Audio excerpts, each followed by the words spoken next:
सत्य गुरु जय गुरुदेव।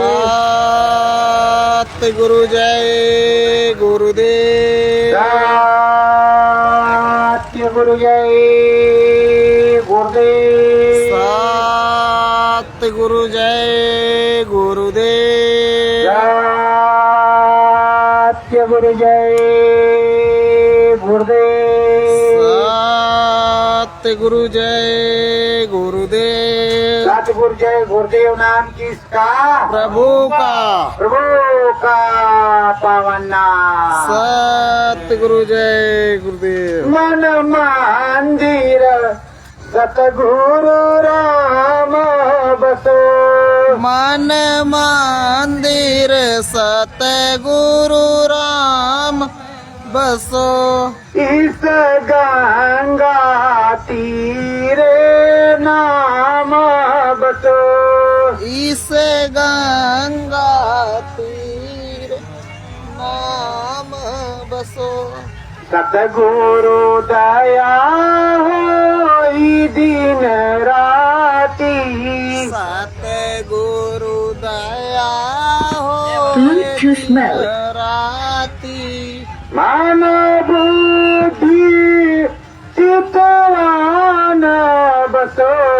मन बुद्धि चित्त बसो। मन मंदिर सतगुरु राम बसो। मन मंदिर सतगुरु राम बसो। निस दिन भजन तुम्हारा होवे। निस दिन भजन तुम्हारा होवे। सतगुरु तेरो ज्ञान बसे। सतगुरु तेरो ज्ञान बसे। मन मंदिर सतगुरु राम बसे। मन मंदिर सतगुरु राम बसे। सतगुरु आए दया बरसाई। सतगुरु आए दया बरसाए। गुरु चरण में गंगा नहाए। गुरु चरणन में गंगा नहाए। मन चितया ठोयाम बसे। मन चित आठो याम बसे। मन मंदिर सतगुरु राम बसे। मन मंदिर सतगुरु राम बसे। हरिदार सनानी सदीन मोहि होवे। हरि दर्शन निस दिन मोय होवे। मन मंदिर मेरा श्याम बसे। मन मंदिर मेरो श्याम बसे। मन मंदिर सतगुरु राम बसे। मन मंदिर सतगुरु राम बसे। गगन चढ़े ये सूरत हमारी। गगन चढ़े ये सूरत हमारी।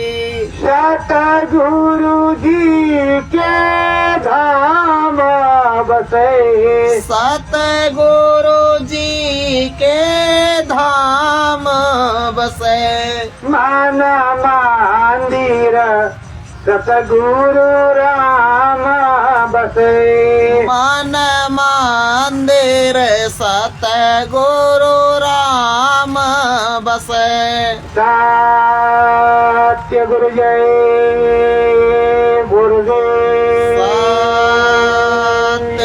जय गुरुदेव। प्रेमियों, सदगुरु की असीम दया कृपा अनुकंपा है जो आज पश्चिमी उत्तर प्रदेश में हम सब गंगा जी के गोदी में विदुर महाराज की कुटी आश्रम के पास आए हुए हैं और यहाँ डेरा डाले हुए हैं, इसलिए कि हमारे सदगुरु का सारा कार्य पूरा हो, हमारा सुमरन ध्यान भजन बने, सकल समाज को जो हमारे गुरु महाराज ने आदेश दे रखा है, शाकाहारी सदाचारी अहिंसा परमो धर्मा का पाठ पढ़ाया जाए और नशा मुक्त अभियान चलाया जाए। उस कार्यक्रम के तहत ये कार्तिक पूर्णिमा जो है मेले के अवसर पर जो है ये गंगा तट पर यहाँ जिला मुजफ्फरनगर की तरफ से यहाँ पर जो कैंप लगा हुआ है प्रेमियों का, तो उसमें सारे प्रेमी हर प्रकार से सहयोग कर रहे और मेले में घूम घूम करके प्रचार भी करेंगे। तो प्रेमियों, सबसे विनम्र निवेदन है, भारतवर्ष में जहाँ जहाँ भी ये कार्तिक पूर्णिमा के मेले लग रहे हैं, सारे प्रेमी जाएं और अपने गुरु महाराज का शाकाहारी सदाचारी का अहिंसा परमो धर्मा जीव हत्या बंद करो का प्रचार, नशा मुक्त अभियान प्रचार करेंगे और यही हमारा तुम्हारा कर्तव्य है। वहीं गंगा जी की गोदी में बैठ करके स्मरण ध्यान भजन करेंगे, उस मालिक की प्रार्थना आराधना करेंगे और अपने सदगुरु को अंदर मन में भी बुलाएंगे और बाहर से भी बुलाएंगे।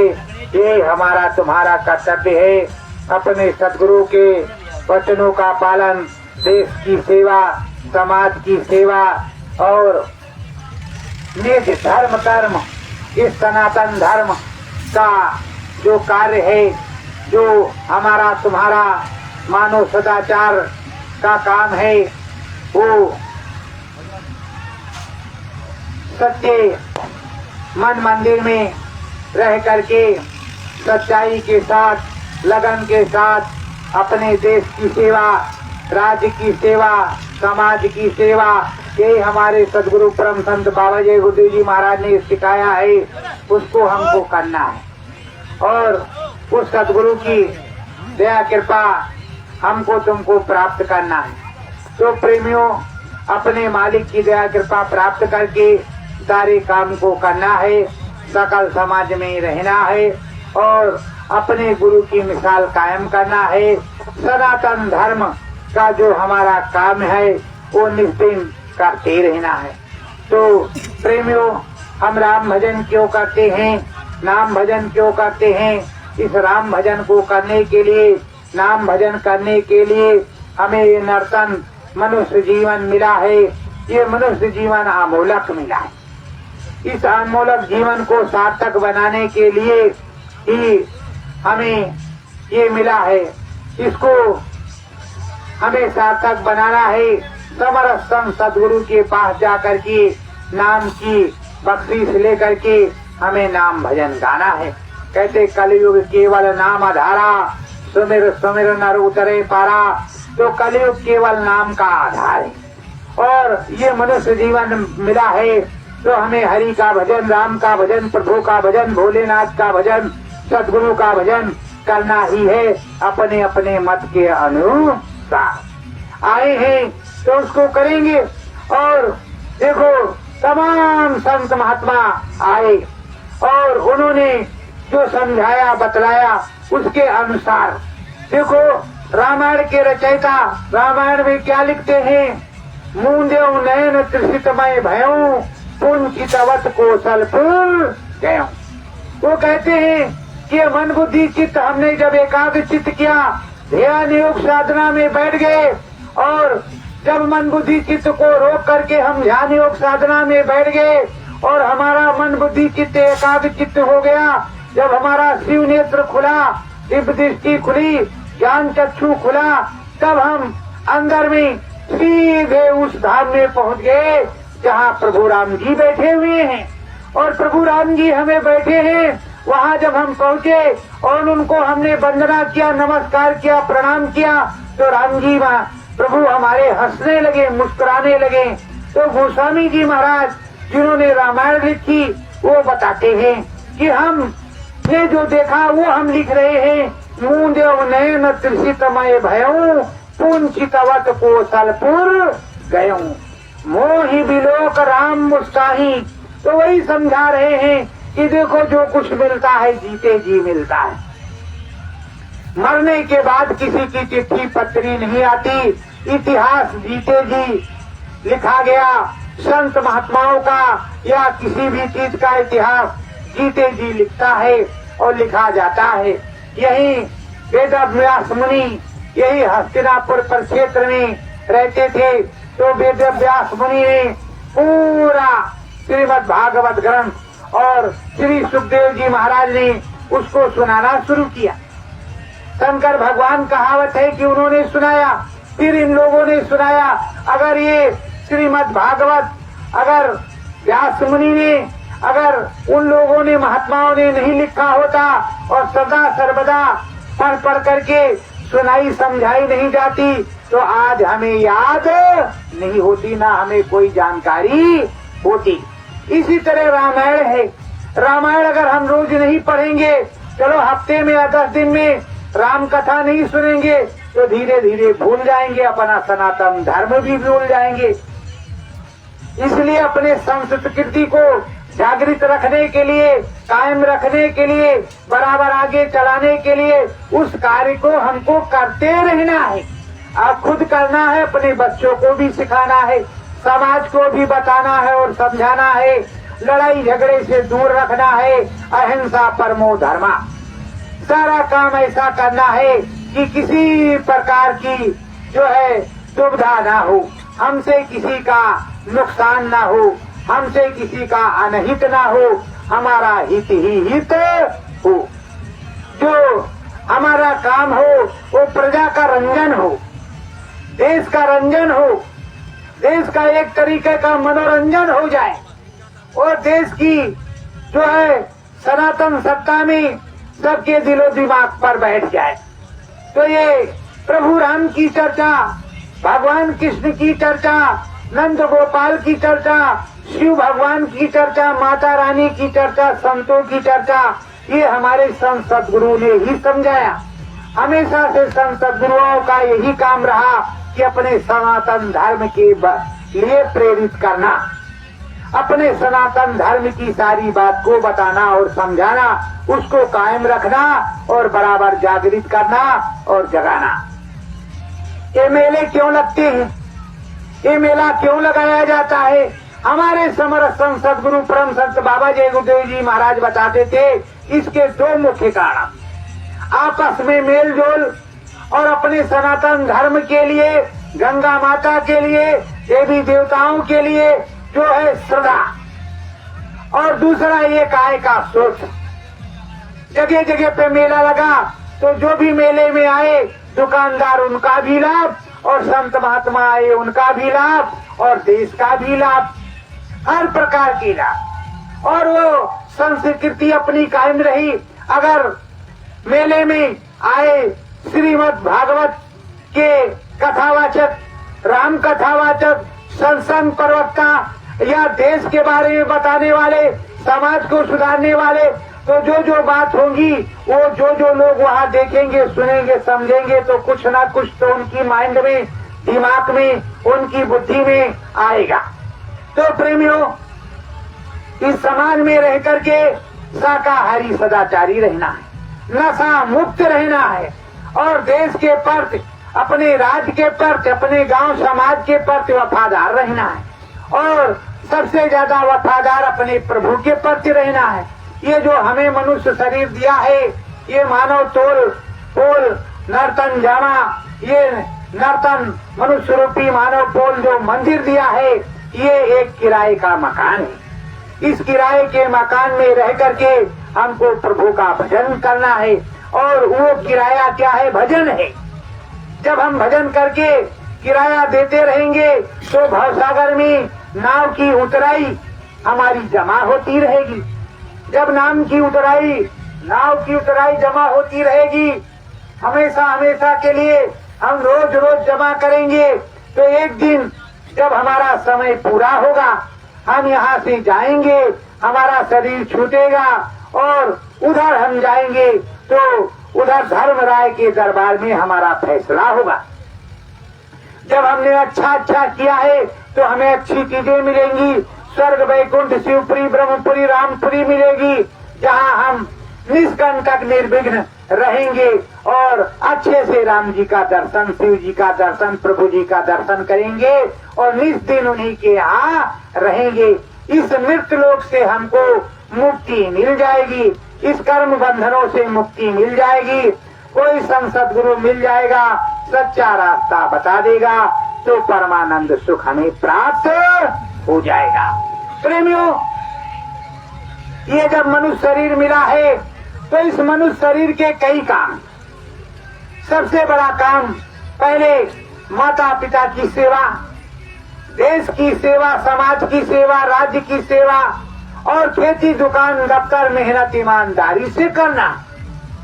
इन सारे कार्यों को करते हुए अपने जीवन के उद्धार के लिए सुबह और शाम सुबह ध्यान भजन करना है, आरती पूजा पाठ हवन पूजन करना है, अपने सनातन धर्म को बचा करके रखना है, अपनी संस्कृति को बराबर जागृत करते रहना है। यही हमारा कर्तव्य है और निस दिन हमें उस प्रभु को जो है खुश करने का काम करना है, उस प्रभु को धन्यवाद देना है जिसने हमें मनुष्य जीवन दिया है। ये मनुष्य जीवन मिला है और बड़े भाग्य से मिला है। बड़े भाग्य मानुष तन पावा, सूर दुर्लभ सदग्रंथन गावा, और ये बड़े भाग्य से मिला है। देवताओं को दुर्लभ है, ये मनुष्य शरीर ऐसा हमको मिला है, और ये मनुष्य जामा मनुष्य शरीर जो हमको मिला है, ये देवताओं को भी दुर्लभ है। देवता भी इसके लिए लालायित रहते हैं, क्योंकि इसमें हम राम भजन कर सकते हैं, नाम भजन कर सकते हैं, राम जी का दर्शन कर सकते हैं। पर वो देवता जिस धाम में बैठे हैं, वहाँ से राम जी का तो भजन कर सकते, राम जी का दर्शन नहीं कर सकते। हमें पूरी छूट है, राम जी के यहाँ जाएंगे, भगवान जी के यहाँ जाएंगे, दर्शन करेंगे, आएंगे और अपने मुक्ति पथ का मार्ग भी बना लेंगे। लेकिन उनका एक बंधन का जो है स्वरूप है, एक स्थान नियुक्त है, और कब तक नियुक्त रहेगा उसको तो वही लोग जाने और प्रभु जी जाने। पर प्रेमियों, इस जो चराचर में जो 4 खान 84 लाख योनियां हैं, सबसे उत्तम योनि मनुष्य योनि है। तो ये जो मनुष्य योनि है सबसे उत्तम है, सबसे प्यारी है और सबसे बढ़िया है। तो इस मनुष्य जीवन को पा करके इसको सार्थक बनाया जाता है, निरर्थक नहीं बनाया जाता है। जितना अच्छा काम करोगे, जितना ही सत्कर्म करोगे, उतने ही सद्धर्म होगा, उतने तुम्हारा नाम होगा, और जितनी अच्छाई से तुम पढ़ाई करोगे उतनी अच्छी नौकरी मिलेगी, जितने तुम मेहनत करोगे उतने तुम्हें प्राप्ति होगी। तो प्रेमियों, मेहनत का काम तो करना ही होगा। देखो, हमारे प्रभु राम अयोध्या में आई, प्रकट हुए, लालन पालन हुआ, फिर वो 14 वर्ष के लिए वनवास में गए। तो 12 साल तो उन्होंने तपस्या की चित्रकूट में रह करके। चित्रकूट के घाट पर भय संतन की भीड़, गोस्वामी चंदन घिसे तिलक दे रघुवीर। तो प्रेमियों, 12 साल तक प्रभु जी वहीं तपस्या करते रहे चित्रकूट में। 13वें साल फिर वो दर्शन करते करते महात्माओं का पंचवटी पहुंच गए, नासिक महाराष्ट्र में। और पहले का कौन सा राष्ट्र था वो तो प्रभु जी ही जाने, पर इस समय महाराष्ट्र है, नासिक पंचवटी, वहां गए। तो वहां अपनी कुटिया बनाया और वहां रहने लगे। फिर उनको जो लीला करनी थी उन्होंने लीला किया, पर उन्होंने क्या काम किया, उन्होंने किसी भक्त को नहीं मारा। किसी संत को दुख नहीं पहुंचाया और समाज में जो सच्चे लोग थे उनको कुछ नहीं कहा। जो दुर्जन थे, दुर्दांत आत्मा थे, जो राक्षसी प्रवृत्ति के थे, जो अज्ञानी थे, गुणमती मूढ़मती थे और जिन्होंने अत्याचार पापाचार कर रखा था, उनका विनाश किया। उस समय का रावण तो वो था, इस समय का रावण कौन है? मन है। मन रूपी जो रावण है सभी के पास लगा हुआ था। जो खराब काम होते हैं जितने, वो रावण वही करवाता है। और वही जब राम नामी मन हो जाता है तो सच्चा सौहार्द और खुशी का, सच्चा सद्भाव का, देशभक्ति का, राजभक्ति का, प्रभु भक्ति का काम करवाता है।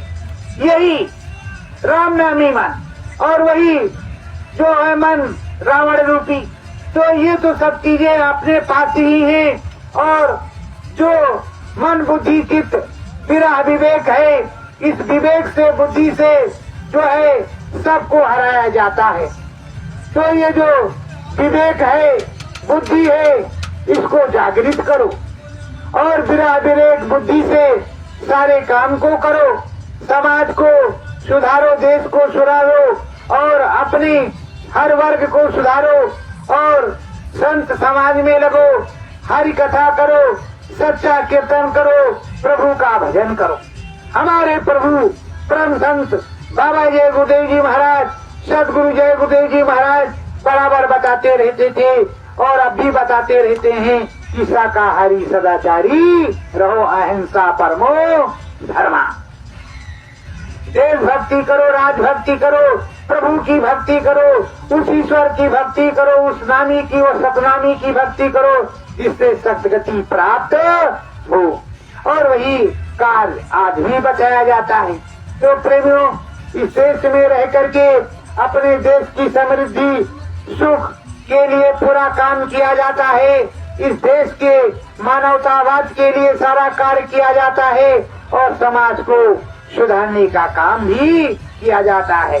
तो पहले हमको सुधारना, जब हम सुधर जाएंगे तो किसी दूसरे को सुधारेंगे।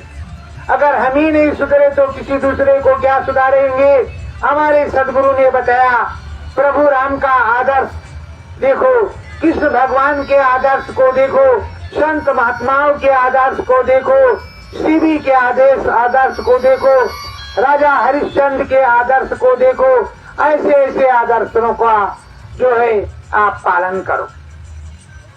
किन्होंने किस तरह दान किया और किस तरह अपनी राजभक्ति, देशभक्ति और प्रभु भक्ति में लीन हो गए। और प्रेमियों, सदा सदा के लिए सदाचार, मानवताचार और देश के खुशी सौहार्द के लिए सारा काम करते रहो। देखो प्रेमियों, कृष्ण भगवान कभी नहीं चाहते थे कि महाभारत हो और यही हस्तिनापुर में बारंबार समझाने आए।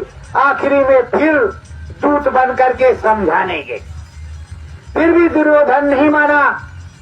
तो जब दुर्योधन नहीं माना तो धृतराष्ट्र की आंखों पे तो पट्टी पहले से ही बंधी हुई थी पुत्रमोह की, और जिसके ऊपर पट्टी बंध जाए आंख पर पुत्र मोह की, वो अपने पुत्र को सुधार नहीं सकता, वो कुछ भी नहीं कर सकता, क्योंकि पुत्र मोह की पट्टी बंध गई है। तो महाभारत तो होनी ही होनी है। और अगर उसको पुत्र मोह की पट्टी नहीं बनी है तो वो एकलव्य बना सकता है, अर्जुन बना सकता है, सारे काम करवा सकता है। तो प्रेमियों, अब भगवान कृष्ण हमारे नंद गोपाला जब यही हस्तिनापुर में दरबार में पहुंचे तो कहा इनको बंदी बना लो। अरे भाई, भगवान जी को कोई बंदी बनवा सकता है? उस योगेश्वर प्रभु को कोई बंदी बना सकता है जिसका सब कुछ है? पर कहते हैं सत्संग विनय कुटिल संग प्रीति कहो सुबेग क्या सुमंगल नीति। सत के संग कभी विनय नहीं करनी चाहिए,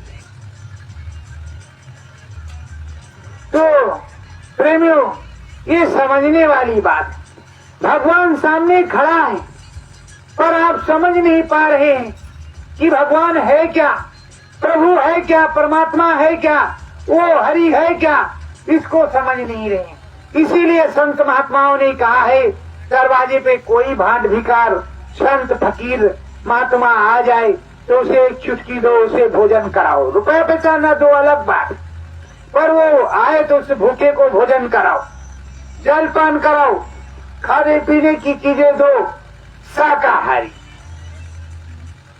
और उसे भोजन करवा करके उसकी आत्मा को तृप्त करके भेजो। धन का तो तुम्हारे दुरुपयोग कर सकता है, पर अगर तुमने शाकाहारी भोजन खिलाया है तो उसका क्या दुरुपयोग करेगा, उसने तो खाए है।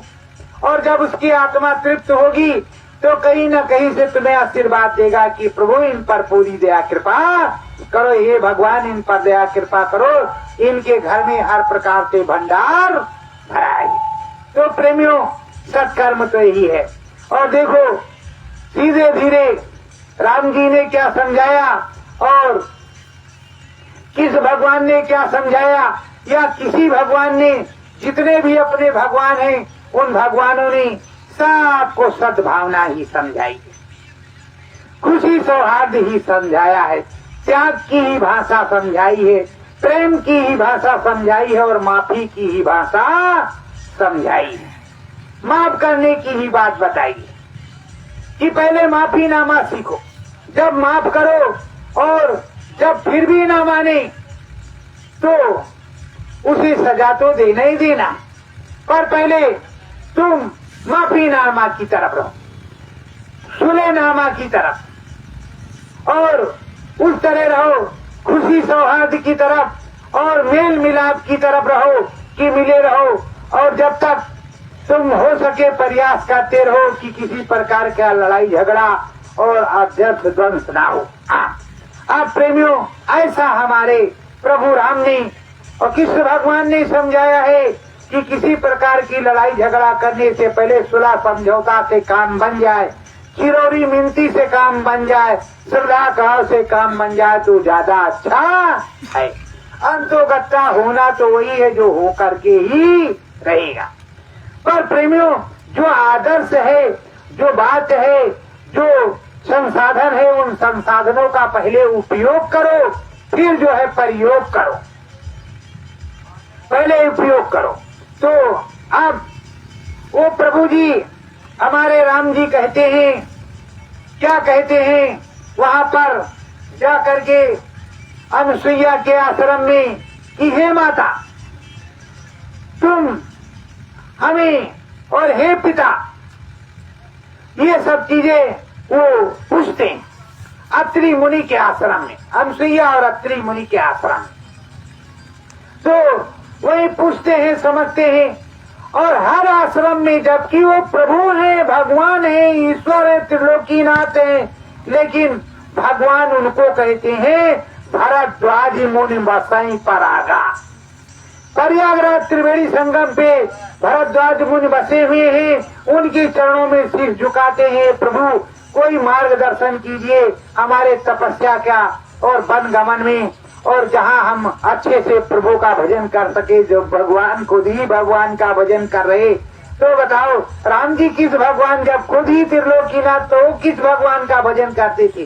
पर नहीं, राम जी भी उस प्रभु का भजन करते थे जो आद्य नाम निर्गुण निराकार श्री राम पुरुष है। तो सनामी का भजन करते थे, तो सभी को तो भजन करना पड़ता है। और ये भी अटल सत्य है कि राम कृष्ण से को बड़ो, तीनों ने गुर कीन, तीन लोग के थे धनी, गुर आगे आधीन। अरे राम जी भी तो सबसे बड़े हैं, कृष्ण भगवान भी सबसे बड़े हैं, उन्होंने गुरु किया है और आपने भी गुरु किया है। आपके गुरु पहले माता पिता हैं, उसके बाद में वो जिसने दूध पिलाया है पहले वो है, फिर जिसने नामकरण संस्कार किया वो भी तुम्हारा गुरु है, फिर जिसने तुम्हें जो है शिक्षा दीक्षा दी है कक्षा 1 से 5 तक वो भी तुम्हारा गुरु है। उससे आगे जो शिक्षा दी वो भी तुम्हारा गुरु है, और इस तरह कई कई आपके गुरु हैं। और ये कहते हैं कि जब तक गुरु मिले नहीं साचा, तब तक गुरु करो 10 पांचा, 650 गुरु करना पड़े, करते रहो। और हर जगह पर गुरु ही काम आता है। जो कुछ सच्चाई और अच्छाई से ज्ञान बताने वाला हो वही गुरु है, वही सदगुरु है। तो प्रेमियों, जब हमारे प्रभु राम ने किया, कृष्ण भगवान ने किया, सबने किया, तो हमको तुमको भी गुरु करना ही है। और वैसे गुरु तो तुम्हारे हैं 2 4 5। अब करना क्या है? शब्द भेदी गुरु करना, शब्द भेदी गुरु करना है, जो राम जी से मिलवा दे, जो जीते जी हमारी सूरत जीवात्मा को तरन तार करवा दे, उद्धार करवा दे और उधर हमें पहुंचा दे निज घर में, जहाँ से हम आए हैं, जहाँ से हमारा जीव आया है। राम जी का दरस करवा दे जीते जी, शिव नेत्र खोल दे, ज्ञान चक्षु खोल दे, अंदर में हमारे राम जी बोले, मुस्कुराएं और बात हो। जैसे गोस्वामी जी कहते हैं, मूंदेव नैन त्रिसितमय भयऊ, पुंचितवत कौशलपुर गयो, मोहि बिलोक राम मुस्काही, बेहसत तुरंत गयो मुखमाही। वो कह रहे हैं कि हमको देख करके राम जी मुस्कुरा रहे हैं, और जब मुस्कुराने लगे तो हम उनके पास चले गए और प्रेम से वहां बैठ गए, उनके पास बैठ गए और मीठी मीठी बातें करने लगे। और प्रभु ने हम पर बड़ा कृपा दया किया और हमारा मान मंदिर हर्षित हो गया। तो प्रेमियों, जब गोस्वामी जी इसी कलयुग में, मीराबाई इसी कलयुग में प्रभु को प्राप्त कर सकती है, तो आप भी तो प्रभु को प्राप्त कर सकते हो। आपको भी सब कुछ मिल सकता है। शिव नेत्र अगर उन्हें प्राप्त हो सकता है तो आपको भी शिव नेत्र मिल सकता है। राम जी के दर्शन अगर उन्हें हो सकते हैं, हरि जी के दर्शन उन्हें हो सकते हैं, तो तुम्हें भी हो सकते हैं। पर उसके लिए तुम्हें कुछ करना होगा। करने का मतलब यही है कि सुबह और शाम जैसे धूप दीप अगरबत्ती घंटी बजाते हो, प्रार्थना पाठ पूजा करते हो, राम भजन श्याम भजन हरि भजन माता रानी का जो भी कुछ करते हो, उसके साथ एक नाम भजन होता है, वो भी करना होगा। सुबह उठ करके चारपाई पर नित्य क्रिया से निवृत्त होकर के, दिशा मैदान होकर के, लेटरिन बाथरूम से फ्रेश होकर के सुबह हाथ मुंह धो लेना और 5-6 बजे 4 बजे उठ जाना और चुपचाप अपनी चारपाई पे बैठ करके दोनों नयनों को बंद करके, आपके कोई सदगुरु नहीं है तो अपने सदगुरुदेव भगवान को याद करो। सर्वव्यापी सदगुरुदेव भगवान वही श्री राम पुरुष है, वही अनामी महाप्रभु, वही नर और नारायण है, वही सदगुरुदेव भगवान है। उस सदगुरुदेव भगवान को याद करके कहते सदगुरु जय गुरुदेव, सदगुरु जय गुरुदेव, सदगुरु जय गुरुदेव अंतरात्मा में। तो वो सदगुरुदेव भगवान जो वक्त का सदगुरुदेव भगवान होगा वो आएगा। प्रेमियों, सदगुरुदेव भगवान और भगवान किस प्रकार का होता है? चीज तो एक ही है, लेकिन भगवान के कई रूप हैं। सदगुरुदेव भगवान आते हैं संत के रूप में, संत के रूप में आते हैं, सारी अपनी महिमा बताते, तुम्हें ये मिलेगा, वो मिलेगा, वो मिलेगा, वो मिलेगा, वो मिलेगा, मुक्ति पद में कुंठ स्वर्ग और ये सब कुछ मिलेगा, ये मेरा धाम है, वो उनका धाम है, वो उनका धाम, रहते हैं संत के रूप में। तो वो सदगुरुदेव भगवान संत जी। और वही नर रूप में नारायण, नर रूप में नारायण आते हैं। नारायण का क्या मुकाम होता है? अच्छे लोगों को बचाना और बुरे लोगों को साफ करना, धर्म की स्थापना करना और अपनी अपने हिसाब की लीला करना।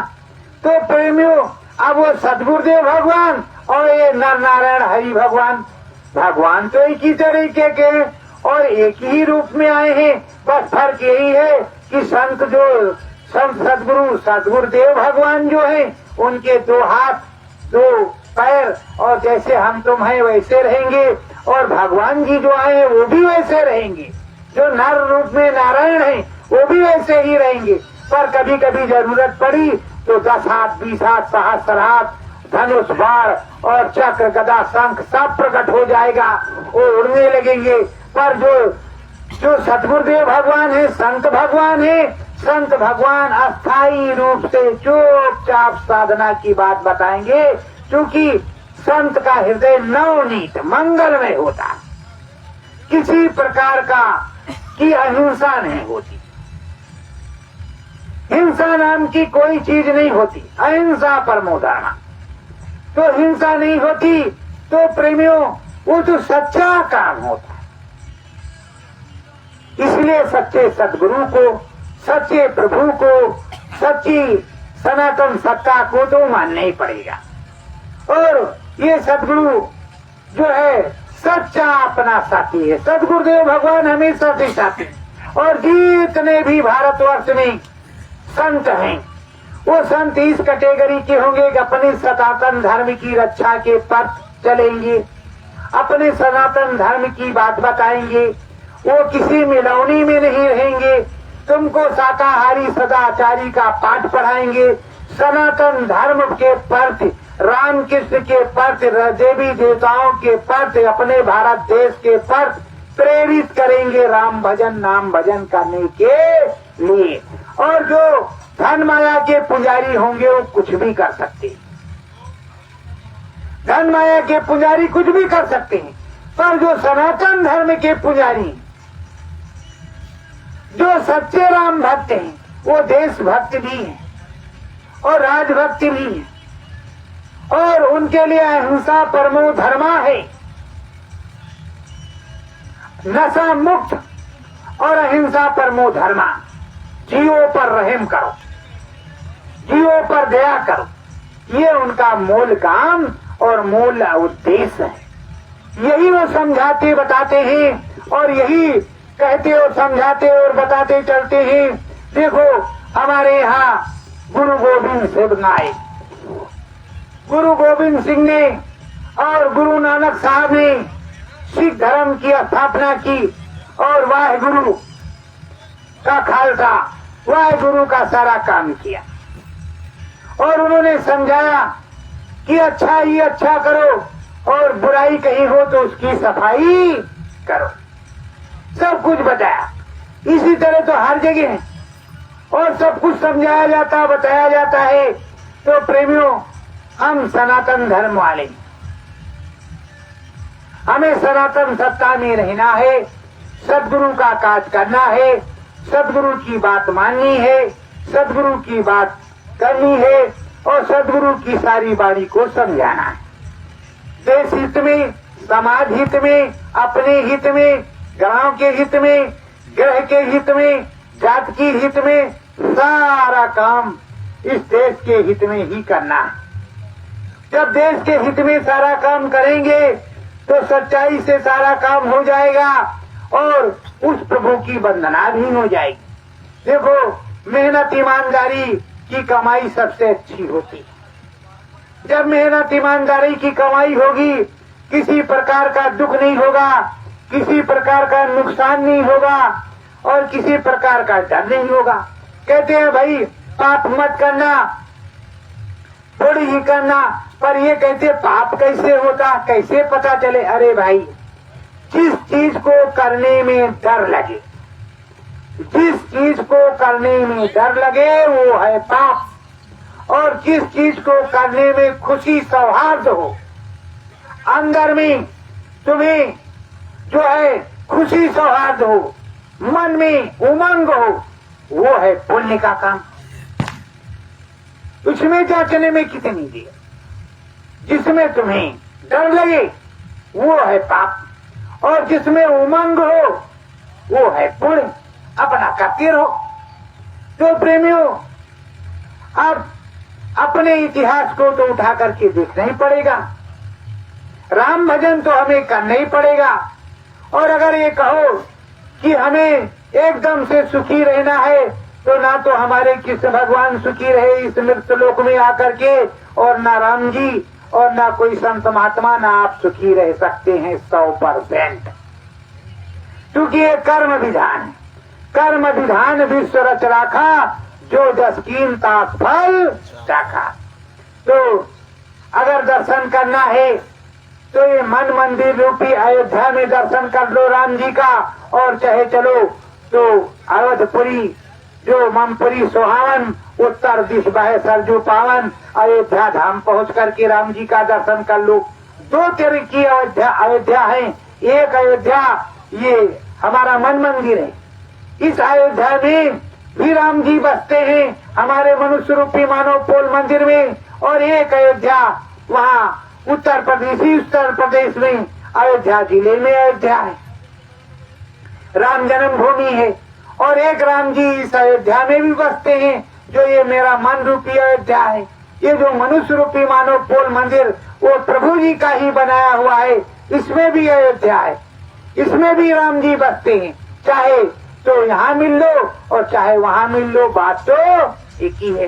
वो को कहा ढूंढे बंदे में तो तेरे पास में, वो हमारे पास में ही बसते हैं, हमारे अंदर में ही बसते हैं। और राम जी कहते हैं कि देखो तुम में मुझ में कोई अंश फर्क नहीं है, इसीलिए लिखा है कि ईश्वर अंश जीव अविनाशी। ईश्वर का अंश है, जो जीव है वो अविनाशी है। इस अविनाशी जीव के लिए सदा सर्वदा अपने प्रभु की भक्ति, अपने हरि की भक्ति करनी ही होगी, यही सर्वोपरि है। तो आप लोग प्रभु का भजन करो, हरि का भजन करो और अपना जो जीवन है मंगलमय बनाओ। किस तरह हरि भजन करो मन मंदिर में, हरि भजन करो मन मंदिर में, हरि का भेद भजन कर मंदिर में, नाम भजन करो मंदिर में, हरि भजन करो मन मंदिर में, हरि भजन करो मन मंदिर में, साचा जीवन मिलाय मोलक, साचा जीवन मिलाय मोलक, राम नाम रूपी ये ढोलक, राम नाम रूपी यह ढोलक, मस्त बजे अपने आंगने माँ, मस्त बजे अपने आंगने माँ, हरि भजन करो मन मंदिर मन अपने माँ, श्रद्धा भाव से सब झुक जाओ, श्रद्धा भाव से सब झुक जाओ, साध गुरु चरण अपनी माँ, हरि भजन करो मन अपने